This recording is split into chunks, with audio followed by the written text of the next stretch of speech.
আজকের ভিডিওতে সবাইকে স্বাগতম জানাচ্ছি। আপনারা এখানে দেখতে পাচ্ছেন যে আমরা বিল থেকে শৈল মাছ সংগ্রহ করে নিয়ে আসি বা ধরে নিয়ে আসি। আমরা শৈল মাছ রান্না করবো আজকে। এবার আমরা চুলাতে কড়াই উঠাই দিয়েছি, আপনারা দেখতে পাচ্ছেন। চুলাতে কড়াইতে তেল দিয়ে দিলাম, পেঁয়াজ আর মরিচ দিয়ে দিলাম, কাঁচা মরিচ দিয়ে রান্না করব।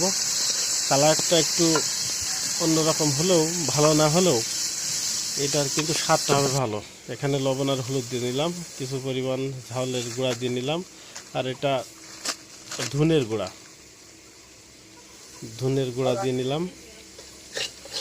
এই মাছগুলো আজকে ভুনা করব, যার কারণে আমরা মশলাটা মোটামুটি সিদ্ধ করে নিলাম বা ভেজে নিলাম। এবার আমরা এর মধ্যেই এই মাছগুলো দিয়ে নেব। আমরা প্রথমে শৈল মাছের কাল্লা দুটো দিয়ে নেব, তারপরে মাছগুলো দিয়ে নেব। মাছগুলো দিয়ে এই মশলা দিয়ে এই সুন্দরভাবে নাড়াচাড়া করে নেব, অল্প একটু ভাজি মতো করে নেব। তারপর পানি দিয়ে দেবো একটু বেশি পরিমাণ, কারণ একবারে এই মাছগুলো সিদ্ধ হয়ে ভুনা হয়ে যাবে, আর কোনো পানি দেওয়া হবে না।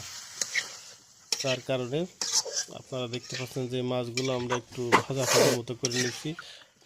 যে মশলাগুলো ছিল, মশলাগুলো ভাজা ছিল, তার মধ্যে দিয়েই অল্প কিছুক্ষণ ভাজা মতো করে নেব।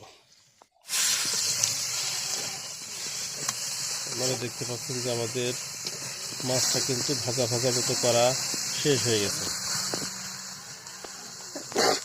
এখন আমরা ঝোলের পানি দিয়ে দেবো, বা ভুনা করার জন্য যে পানি দরকার সেই পানিটা দিয়ে দিচ্ছি। এই পানিটার পরিমাণ একটু বেশি দেবো। আপনারা লক্ষ্য করলে দেখবেন যে মাছগুলো কিন্তু বেশ সাদা দেখা যাচ্ছে, কারণ আমরা কাঁচা মরিচ দিয়ে রান্না করার চেষ্টা করছি, বা কাঁচা মরিচ দিয়ে রান্না করছি। এখানে আমাদের পানি দেওয়া শেষ হয়ে গেছে। পানি এই পরিমাণ দিয়ে এখন ঢেকে রাখবো। ঢেকে রাখলে মাছটা দ্রুত সিদ্ধ হয়ে যাবে। বেশ সময় জাল দেওয়ার পর আপনারা দেখতে পাচ্ছেন যে বলক উঠে গেছে। এই যে ঝোলটা বা যে পানিটা দেখছেন, এটা কিন্তু বেশ পরিমাণ শুকানো লাগবে, একেবারে ভুনা মতো হয়ে যাবে মাছটা। আপনারা এখানে লক্ষ্য করলে দেখবেন যে আমাদের রান্না প্রায় শেষ পর্যায়ে।